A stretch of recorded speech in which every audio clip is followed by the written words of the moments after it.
কি বন্ধুরা, কেমন আছো তোমরা? আশা করি ভালোই আছো। আমিও না তোমাদের দোয়াতে খুব ভালো আছি। বন্ধুরা, আজকে যে গল্পটা বলবো, কারণ আমি যখন প্রেমে পড়েছিলাম আমার বয়স ছিল মাত্র 22 বছর, কিন্তু আমি একজন মেয়ে মানুষ। প্রেম করে যে কী ভুলটাই না করলাম। বন্ধুরা, গল্পটি শুনলে তোমরা খুব মজা পাবে, খুব আনন্দিত হবে।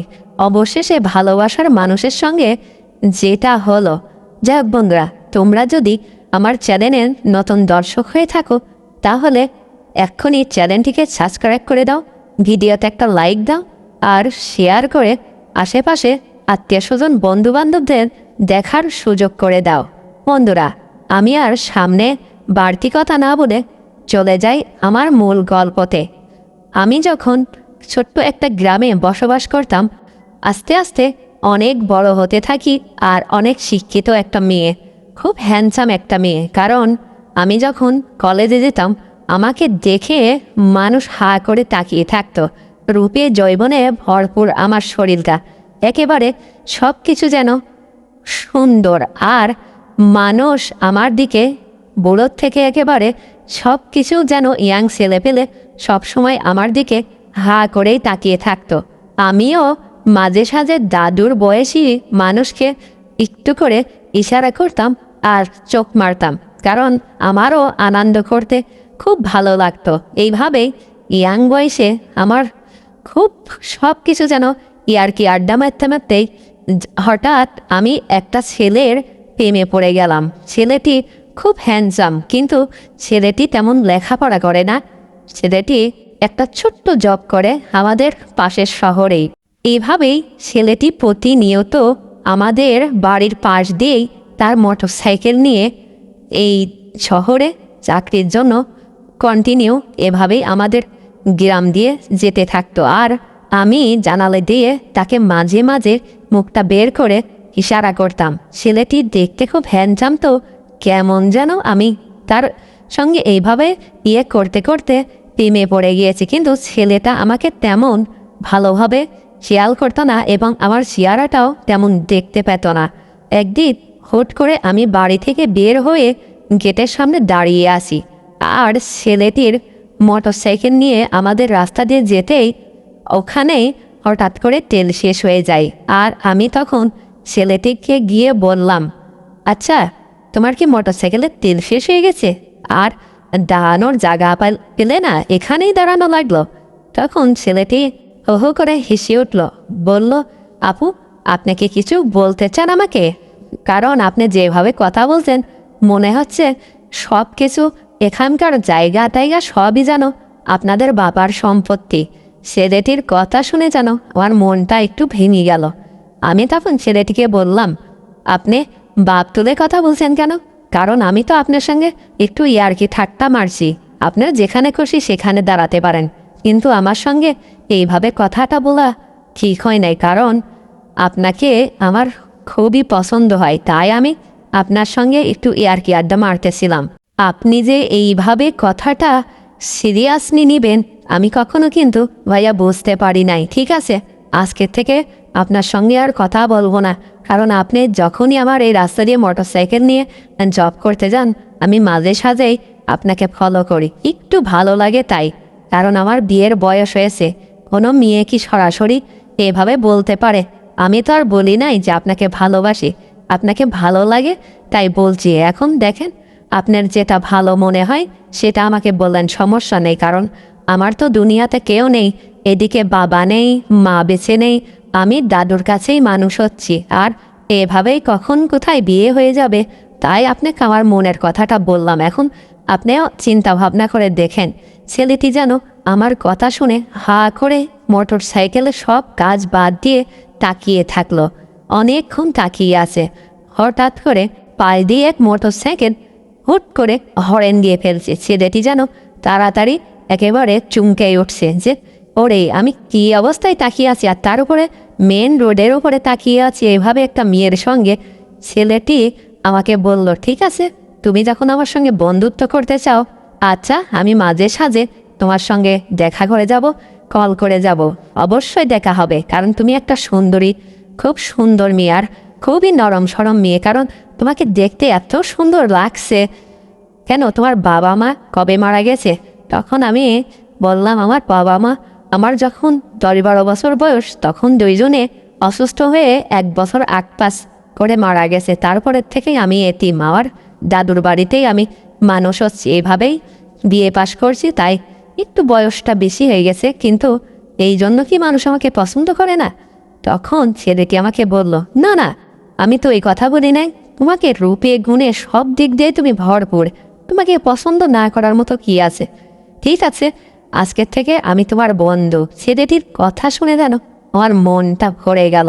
তারপরে বন্ধুরা, ছেলেটি আস্তে আস্তে ঠেলতে ঠেলতে মোটরসাইকেলটা নিয়ে হাঁটা ধরলো মেকারের কাছে।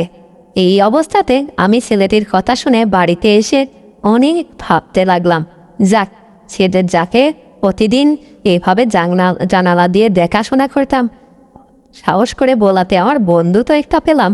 অনেক কথাবার্তা ছেলেটির ভাবতে লাগলাম। তারপরে বন্ধুরা, এভাবেই কয়েকটা দিন কেটে গেল। ছেলেটি মোটর সাইকেল নিয়ে আবার আমাদের রাস্তা দিয়ে যায়, আর আমি মাঝে মাঝে ইশারা করি, কিন্তু ছেলেটি তাকিয়ে কখনো ব্রেক করে দাঁড়ায় না।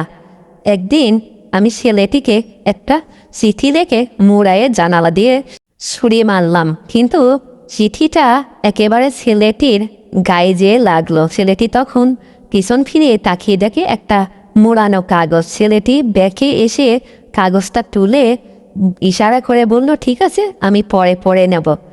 এখন আমি চিঠির উপরে অনেক ডেট এটা ওটা ছেলেটিকে আমার বাড়ি আসার জন্য তারিখ পর্যন্ত দিয়ে দিয়েছি, কারণ ওই তারিখে তো দাদুরা থাকবে না, দাদু আর দাদা দাওয়াত খেতে যাবে এক জায়গায়। আমি যদি এই সুযোগে ছেলেটিকে বাড়ির মধ্যে নিয়ে এসে একটু আদর যত্ন করতে পারি, তাহলে তো আমার সমাধানটা মিটেই গেল।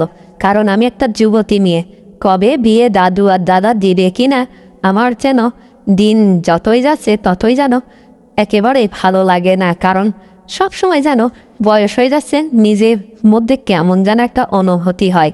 তারপরে বন্ধুরা, হঠাৎ চিঠিটার উত্তর পেয়ে কয়েকটা দিন পরে ঠিক তারিখ মোতাবেক ছেলেটি আমার বাড়িতে চলে আসলো। আমি ছেলেটি বাড়িতে ঢুকতেই তাড়াহুড়া করে গেটটা আটকিয়ে দিলাম, যাতে কেউ না আসতে পারে। ছেলেটিকে হাত ধরে আমি আমার রুমের মধ্যে নিয়ে খাটের উপরে বসালাম, আর ছেলেটি আমার দিকে একভাবে তাকিয়ে আছে। আমি ছেলেটিকে তখন বলছি, আচ্ছা ভাইয়া, তোমাকে কিছু নাস্তা পানি দিই, কারণ ফ্রিজে নাস্তা পানি আছে, একটু ঠান্ডা হবে, হালকা হালকা ঠান্ডা পড়ছে, সমস্যা হবে না তো? তখন ছেলেটি বলছে, না না, নাস্তা পানি দেওয়া লাগবে না।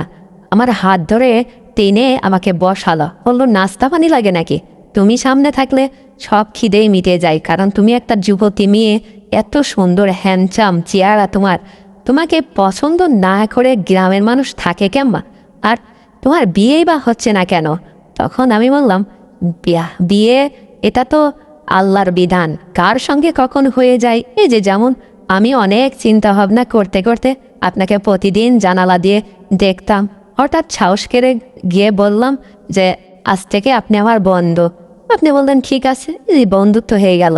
এইভাবেই যেন আমাদের বন্ধুত্বটা সারা জীবন থাকে। ছেলেটি যেন আমার কথা শুনে বলল, আজকের থেকে আপনি না, তুমি করে বললে বন্ধুত্বটা আরও গভীর হয়। আমি ছেলেটির কথা শুনে যেন মুগ্ধ হলাম। ছেলেটিকে তখন তুমি তুমি করেই বলতে লাগলাম। ছেলেটিও আমার সঙ্গে তুমি তুমি করে কথা বলতে লাগলো, আর বলল, শোনো, আমি একদিন হঠাৎ করে তোমাকে কিন্তু শহরে নিয়ে যাব, তুমি যাবে তোমার সঙ্গে? আমি যেন ছেলেটির কথা শুনে খুব খুশি হলাম যে না, আমার বন্ধু যখন নিয়ে যাবে, আমি তো যত ঝড় তুফানি আসুক অবশ্যই বন্ধুর সঙ্গে শহরে যেতেই হবে। এইভাবেই ছেলেটি আমার সঙ্গে নানান কথা বলে তাড়াহুড়া করে বাড়ি থেকে বের হয়ে গেল, কারণ গ্রামের মানুষ তো বুঝতেই পারছেন, ছেলে মেয়ে একসঙ্গে দেখলে নানান কথা বলবে, তাই আমিও ছেলেটিকে বিদায় দিয়ে দিলাম। তারপরে বন্ধুরা, এভাবেই আমার আর ওই ছেলেটির বন্ধুত্ব শুরু হলো, একেবারে আস্তে আস্তে যেন ক্রমেই ঘনিষ্ঠ হতে যাচ্ছে। হঠাৎ একদিন ছেলেটি জানালার গড়ে মোটরসাইকেল দাঁড় করে আমাকে টুক করে বলে গেল, আজকে আমি শহর থেকে এসেই বিকেলে কিন্তু তোমাকে নিয়ে একটা মেলা বইছে বড়, ওই মেলাতে নিয়ে যাব, অনেক কিছু কিনে দেব, আরও ঘোরাঘুরি করব, এটা ওটা খাবো, আরও প্রেম ফল খাবো। তখন আমি প্রশ্ন করলাম, প্রেম ফল আবার কোনটা? তখন ছেলেটি আমাকে হাসতে হাসতে বলল, তুমি তো প্রেম করো নাই, তাই প্রেম ফলের নামটাও জানো না। প্রেম ফল কাকে বলে জানো? যেটা পার্কে বসে বসে দুইজনে সময় কাটায়, যাকে বলা হয় কাঠবাদাম, এটাকেই প্রেম ফল বলে। তখন আমি যেন হেসে ফেললাম আর ছেলেটিকে বললাম, কারণ আমি কখনো প্রেম করি নাই তো, তাই আমি প্রেম ফলটা চিনি না, হয়তো আপনি করেছেন। তখন ছেলেটি বলল, না না, আমি মাঝে সাঝেই পার্কে বেড়াতে যেতাম আর দেখতাম এই প্রেম ফলটা খেয়েই মানুষ সময় কাটাতো। যারা প্রেম করে এই প্রেম ফলটাই তাদের সবচেয়ে বেস্ট সময় কাটানোর একটা ফল। অনেক কথা বলে আমি তখন তাকে বললাম, ঠিক আছে, আজকে বিকেলে আমি রেডি থাকবো, দাদা দাদুকে বুঝিয়ে যেভাবে হোক আমি বলবো যে আমার এক বান্ধবীর বাসায় যাচ্ছি। এ কথা বলে ছেলেটি চলে গেল। তারপরে বন্ধুরা, ছেলেটি বিকেলে সব কিছু একেবারে সাজগুজ করে বাড়ি থেকে বের হয়ে এসে আমার জন্য অপেক্ষা করছে পাশের দোকানে। আমি জানালা দিয়ে দেখতে পেলাম আর আমাকে হাত ইশারা করলো। ছেলেটি আম্মু হাত ইশারা করে একটু ফাঁকে যেয়ে দাঁড়াতে বললাম। তারপরে আমি বোরকা টোরকা পরে একেবারে ছেলেটির পাশ রওনা দিয়ে ওখান থেকে দুইজন একসঙ্গে হয়ে অটোতে উঠে মেলার মধ্যে চলে গেলাম। তারপরে বন্ধুরা, সে আনন্দ ফুর্তি মেলার মধ্যে করতে লাগলাম। একেবারে লোকজনের ভিড়ে যেন কোনো কিছুতেই ভালো লাগছে না।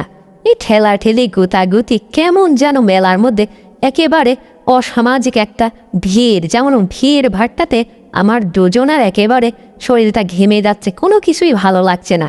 তখন আমি আমার বন্ধুকে বললাম, আচ্ছা ঠিক আছে, মেলা দেখা হয়ে গেছে, এত ধাক্কা ধাক্কি ঠেলাঠেলি ভালো লাগছে না, চলো না একটু আউটসাইডে যাই, আউটসাইডে ফ্রি হয়ে বসে কিছু কথা বলি, কারণ একটু পরেই তো সন্ধ্যা লাগবে, আবার সন্ধ্যার পরে বাড়িতে গেলে দাদা আর দাদি যে খেপবে, কারণ আমি একটা ইয়াং যুবতী মেয়ে। দাদু যে বোকা বাধ্য করবে, কারণ দাদু যে শাসনে রাখে মা বাবা মারা যাওয়ার পরে। তুমি তো জানো না, আমার দাদু এখনো হ্যান্ডসাম ইয়াং, কারণ আমার দাদুর চোখ দেখলে অনেক মানুষ যেন তাড়াতাড়ি সরে যায় কথা বলার আগেই। ওর দাদু খুবই শাসন করতে পারে আমাকে। এই কথা বলার পরে আমরা দুজন মেলা থেকে একটু সাইডে যেতেই সামনে দেখি হালকা পানি মতো ছেলেটি লাফ মেরে আমাকে বাদ দিয়ে পার হয়ে চলে গেল। কিন্তু আমি তো অত দূর লাফ মেরে যেতে পারবো না, কারণ কাদার মধ্যে নামলে তো আমার পোশাক আশাকে কাদাও হয়ে যাবে। ছেলেটি আমাকে ওই পাশ থেকে বলছে, প্লিজ একটু সাহস করে লাফ মারো না, তুমি একটা শিখকে তুমি যদি সামান্য এইটুকু লাফ না দিতে পারো, তাহলে কি করে একটা এত বড় হ্যান্ডসাম মেয়ে, এত বড় জন তাজা মেয়ে, তুমি যদি এইটুকু না পারো। আচ্ছা, তুমি বন্ধুত্ব ভেবে আমি তো এই পাশে দাঁড়িয়ে আছি, আমাকে ভরসা করে তুমি লাফটা মারতে পারো। ছেলেটি আমার সোজাসুজি একেবারে দাঁড়িয়ে আছে। আমি ছেলেটির কথা শুনে লাফ দিতেই হালকা একটু কাদার উপরে স্যান্ডেলটা পরে স্লিপ করে ছেলেটিকে নিয়ে একেবারে ছেলেটির বুকের উপরে পড়ে গেলাম, তাকে জড়িয়ে ধরে যেন মাটিতে শুয়ে পড়লাম। তারপরে বন্ধুরা, অনেকক্ষণ এভাবে জড়িয়ে ধরে মাটির ওপরে পড়ে আছি, আর মেলার আশেপাশের লোক আমাদের তাকিয়ে তাকিয়ে দেখছে। কি যে একটা লজ্জাজনক বিষয় বন্ধুরা। অনেকক্ষণ পর ছেলেটির বুকের উপর থেকে আমি উঠে পড়লাম আর ছেলেটিকেও হাত ধরে টেনে তুললাম। তখন ছেলেটি আমাকে বলল, তোমার কোথাও লাগেনি তো? আমি তখন বললাম, না, এত ভালো বন্ধু থাকতে কোনো মাটিই তো আমাকে আঘাত করতে পারে না, কারণ তুমি আমার বেস্ট ফ্রেন্ড। তোমার মতো বেস্ট ফ্রেন্ড পালে, বন্ধু থাকলে কোনো মেয়ের কোনো দিনও কোনো সমস্যা হবে না। অনেক কথা ছেলেটি আমাকে বলতে লাগলো। তারপরে এভাবেই কথা বলতে বলতে আমরা একটু ফাঁকা যে জায়গায় গিয়ে দুজন বসে কথা বলছি, হঠাৎ সেই প্রেম ফল আলা ঘুরছে। হ্যাঁ ভাইয়ারা, বাদাম নেবেন নাকি? বাদাম আলা যেন আশেপাশেই ঘুরছে। তখন আমার বন্ধু আমাকে বলল, ওই দেখো, তুমি তো প্রেম ফল চেনো না, ওই দেখো প্রেম ফল আলা আসছে, এই বাদামালা এদিকে এসো তো। তখন বাদামালা আমার কাছে আসলো। আমি যেন 20 টাকার ছেলেটি বাদাম নিল, ওই 20 টাকার বাদাম অনেকক্ষণ ধরে খাচ্ছি, আর ছেলেটি আমাকে বলছে, আজকের থেকে বন্ধুত্ব নয়, দেখো আমি তোমাকে ভালোবেসে ফেলেছি, কারণ আমি তো এখনও বিয়ে থা করি নাই। অনেক ভালো লাগছে তোমাকে, খুব ভালো লাগছে। আর তুমি যখনই সিঁড়িপ খেয়ে আমার বুকের উপরে পড়ছো, আমার যেন শান্তিতে জীবনটা ভরে গেছে, ভরপুর হয়ে গেছে। আমি তোমাকে ছাড়া যে আর কোনো কিছুই ভাবতে পারছি না। বাড়ি যেয়েও কিন্তু আমি ঘুমাতে পারবো না। এখন তোমার যেটা বলার বলো। তখন আমি ছেলেটিকে বলছি, আচ্ছা ঠিক আছে, আমি তো মনে তো নেই, এটাই চেয়েছিলাম, কারণ আমিও তোমাকে খুব ভালোবাসি। কারণ কন্টিনিউ তোমাকে জানালা দিয়ে দেখতে থাকতাম যে এরকম হ্যান্ডসাম ছেলেকে যদি আমি পাই, সারা জীবন যেন আমি সুখে থাকতে পারি। তারপরে বন্ধুরা, এইভাবে ভালোবাসার কথা ওখানেই শেষ হয়ে গেল। হঠাৎ সন্ধ্যার আগেই আমরা দুজন বাড়িতে চলে আসলাম। যেন দুইজন ভালোবাসার কথা বলার পরে আমার আর বাড়িতে এসে কোনো ঘুম নেই। চোখটা যেন সবসময় ওর ছবিটাই ভাসছে। যেন সব কিছু একেবারে খাওয়া দাওয়া বন্ধ করে দিয়ে দাদু ডাকে, দাদা ডাকে, যেন কোনো খিদে নেই। কারণ আমি যখন পিছলে ওর বুকের উপরে পড়ছিলাম, সেই জিনিসটাই শুধু মাঝে মাঝে স্মরণ হচ্ছে। আমার যে তখন কত ভালো লাগছিল, কি অনুভব হতেছিল। তারপরে বন্ধুরা, এইভাবেই ছেলেটাকে আমি ভালোবেসে ফেললাম। ছেলেটাও আমাকে মন প্রাণ থেকে একেবারে উজাড় করে ভালোবাসতে লাগলো। হঠাৎ দুই একদিন দেখা না করাতে যেন কেমন অস্থিরতা বোধ আমি অনুভব করছি। একদিন সন্ধ্যাবেলায় আমি রুমে ঢুকবো, ওই সময় ছেলেটি আমার জানালার গড়ে টুক করে এসে আমাকে ডাকছে। আমি যেন জানালাটা বন্ধ করা ভাব, সেই সময় এসে আমাকে ডাকছে, বলছে, বিথি তুমি কি আছো? তখন আমি বুঝতে পারলাম আসলে তো আমার ভালোবাসা ডাকছে। তখন আমি হুট করে জানালা খুলে দেখি ওই ছেলেটি, কারণ জানালার গ্রিল ছিল না। আমি রাস্তার লোকজন দেখার আগেই ছেলেটিকে আমার জানালা দিয়েই ঘরের মধ্যে প্রবেশ করালাম। তারপরে বন্ধুরা, আমি চুপ মেরে বসে থাকলাম আর ছেলেটাকেও কোনো কথা বলতে দিলাম না, কারণ দাদু আর দাদি বাড়ির মধ্যেই রয়েছে। আমি এখন কি যে করি, যেন ভালোবাসার জন্য ছেলেটা পাগল হয়ে গেছে। কারণ ওই দিন পিছলে আমার বুকের ওপরে পড়ার পরে আমারও যেন কেমন লাগছে, ছেলেটাও যেন পাগল হয়ে আসে। হুট করে ছেলেটি আমাকে বলল, ঠিক আছে, এখন দরজা খোলার দরকার নেই, যেহেতু তোমার দাদি আর দাদু যেহেতু আমাকে আশা দেখি নাই, সেক্ষেত্রে তুমি দরজাটা এখন খোলো না, লক্ষ্মীটি প্লিজ। ছেলেটি আমার হাত পেরে ধরে আমাকে খাটের উপরে বসিয়ে আমাকে নানান কথা বলতে লাগলো ভালোবাসার। একেবারে যেন ভালোবাসার কথা শুনে আমি সব কিছু তাকে উজাড় করে অবশেষে 2-1 ঘন্টার মধ্যে যেন সব আমার সুখে দুঃখে ছেলেটা জীবনটা ভরিয়ে দিল। বিয়ের আগেই যে এটা হয়ে যাবে বন্ধুরা, আমি বুঝতে পারিনি। আমি যেন প্রচণ্ড সুখ অনুভব করতে লাগলাম যে এত স্বাদ, তাহলে বিয়ের পর যে এটা আবার কত স্বাদের হবে। আমি তখন আমার বন্ধুকে বললাম, ঠিক আছে, আজকের মতো তুমি যে ভাবতেই হোক চলে যাও। এভাবে জানালা খুলে যেতেই আমার দাদু বারান্দাতে দাঁড়িয়েছিল। খট করে যখন আওয়াজ হয়, তখন আমার রুমের মধ্যে দাদু ডেকে বলল, এই তোর রুমে কে রে? কে যেন জানালা দিয়ে বের হয়ে গেল মনে হচ্ছে। দাদু যেন কথা বলতে বলতেই আমার রুম খুলতেই দাদু হুটেপটা করে দৌড়ে রাস্তায় গিয়ে দেখে ওই ছেলেটা জানালা দিয়ে বের হয়ে যাচ্ছে। ছেলেটাকে ডাক দিয়ে বলছে, এই ছেলে শোনো, এদিকে এসো, তুমি আমার ঘরে কি করতেছিলে? আমার নাতিন রয়েছে এই ঘরে, আর তুমি এখানে যুবতী একটা নাতিনের কাছে তুমি কি করতেছিলে? এদিকে আসো। লোকজন দেখার আগেই ছেলেটি দাদুর সঙ্গে বাড়ির মধ্যে এসে বাড়ির গেটটা আটকে দিয়ে দাদুর সঙ্গে সব কিছু আমার ভালোবাসার কথা বলতে লাগলো। দাদু অবশেষে ছেলেটির পরিচয় সব কিছু নিয়ে একেবারে বিয়েতে প্রস্তাব হয়ে গেল। বলল, ঠিক আছে, যা হয়েছে ভালোই হয়েছে, আমার নাতিনের সঙ্গে তোমার বিয়ে দেবো। আমি যেন দাদুর কথা শুনে ছেলেটির দিকে একভাবে তাকিয়ে থাকলাম। ছেলেটি আমার দিকে খুব খুশি, আমিও ছেলেটিকে পেয়ে যেন খুব খুশি। এভাবেই কয়েকটা দিন যেতেই দাদু আমাদেরকে ধুমধাম করে বিয়ে দিয়ে দিল। তারপরে বন্ধুরা, সে বিয়ের পরে আমাকে শ্বশুরবাড়ি নিয়ে গেল। শ্বশুরবাড়ি আমি যেয়ে ঘর সংসার করতে লাগলাম, খুব আনন্দ করতেছিলাম। হঠাৎ এইভাবেই কয়েক মাস যেতেই যেন আমার স্বামীটা আমাকে বলছে, আমার তো এখানে আর চাকরির নেই, আমি একটু অন্য কোথাও জব পেয়েছি, কারণ আমার একটু পারমেট চাকরি করতে হবে, তো তাই আমাকে বদলি করা হয়েছে। আমি অন্য এক দেশে যেয়ে চাকরি করব, কিন্তু ওখানে সপরিবারই থাকতে পারবো। তখন মা আর বাবা বলল, আমরা তো যাব না, তুই আর তোর বই যা, কারণ তোদের নতুন সংসার, নতুন জীবন, একা একা কেমন করে থাকবি তুই। তখন যেন আমার মা বাবা সব কিছু বুঝতে পারলো। তারপরে ছেলেটি আমাকে নিয়ে সেই দেশে রওনা হলো। ওখানে গিয়ে সব সময় ঘর সংসার করতে লাগলাম। এমন তো অবস্থায় 5-6 মাস যেতেই ছেলেটি একদিন হুট করে আমাকে বলছে, শোনো, তোমার তো আমি সব কিছুই পূরণ করেছি, কারণ আমি তোমাকে মন প্রাণ দিয়ে ভালোবাসি। এখন যদি তুমি আমার একটা কথা কি রাখবে? যদি রাখো তাহলে মনে করবো তুমি আমাকে সবচেয়ে পৃথিবীর বেশি ভালোবাসো। আমি তখন আমার স্বামীকে বললাম, তুমি এখন বর্তমান আমার স্বামী, আগের মতো তো বন্ধু না, কারণ স্বামীর কথা যদি স্ত্রী না শোনে তাহলে আমি আর কিসের স্ত্রী, তুমি বলেই দেখো না। তখন বলল, একটু মাথায় হাত দিয়ে প্রতিজ্ঞা করতে হবে, কারণ এটা সিরিয়াস কথা। তখন আমি তার মাথায় হাত দিয়ে আর আমার মাথায় হাত দিয়ে বললাম, ঠিক আছে, আমি কাউকে কিছু বলবো না। কি এমন সিরিয়াস কথা? স্বামীর জন্য আমি যদি জীবনই দিতে পারি, তাহলে তুমি বলতে এত বাধা কেন, বলো তো দেখি। তখন আমার স্বামী বলল, আমি তোমাকে মন প্রাণ দিয়ে তোমাকে ভালোবাসি, কিন্তু তুমিও যে আমাকে খুব ভালোবাসো, তাই তোমার প্রতি আমার বিশ্বাস ছিল যে আমি যেটা বলবো আমার স্ত্রী সেটাই মেনে নিবে।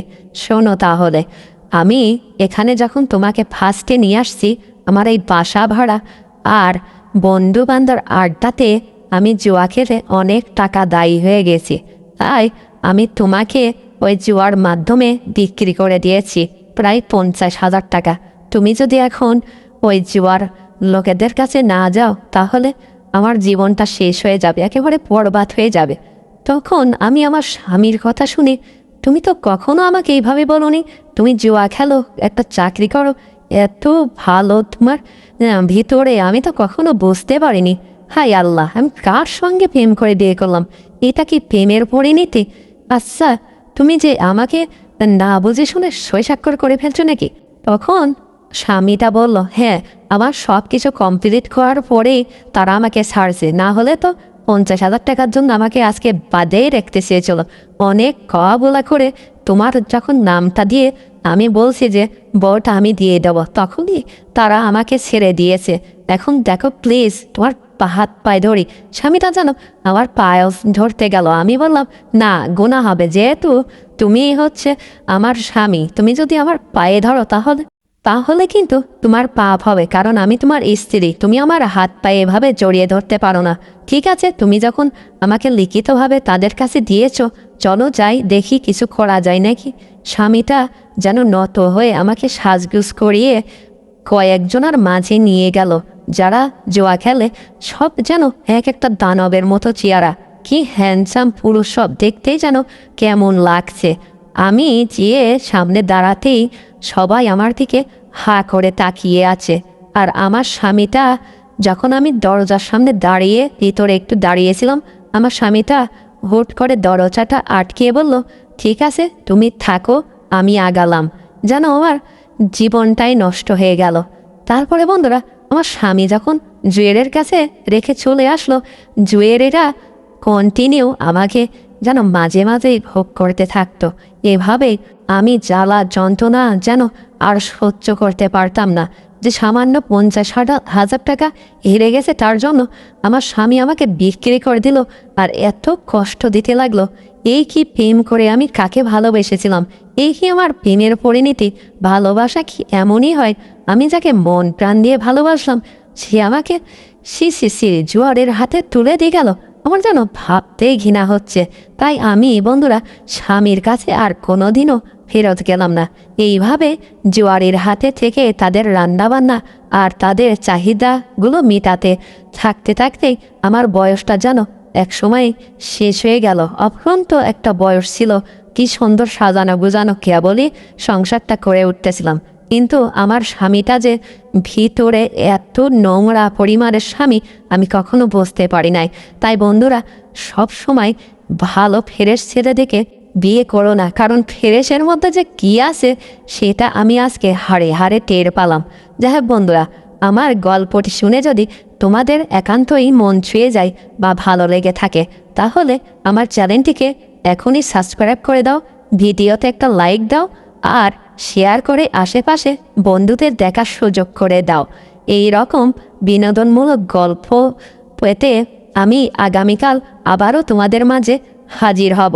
তাই বন্ধুরা, আজকের মতো এখানেই বিদায় নিচ্ছি। সুস্থ থেকো, ভালো থেকো, পরিবারকে নিয়ে অবশ্যই ভালো থেকো। সবসময় তোমাদের জন্য দোয়া করি, এই প্রত্যাশায় আজকের মতো এখানেই বিদায় নিচ্ছি। আল্লাহ হাফিজ।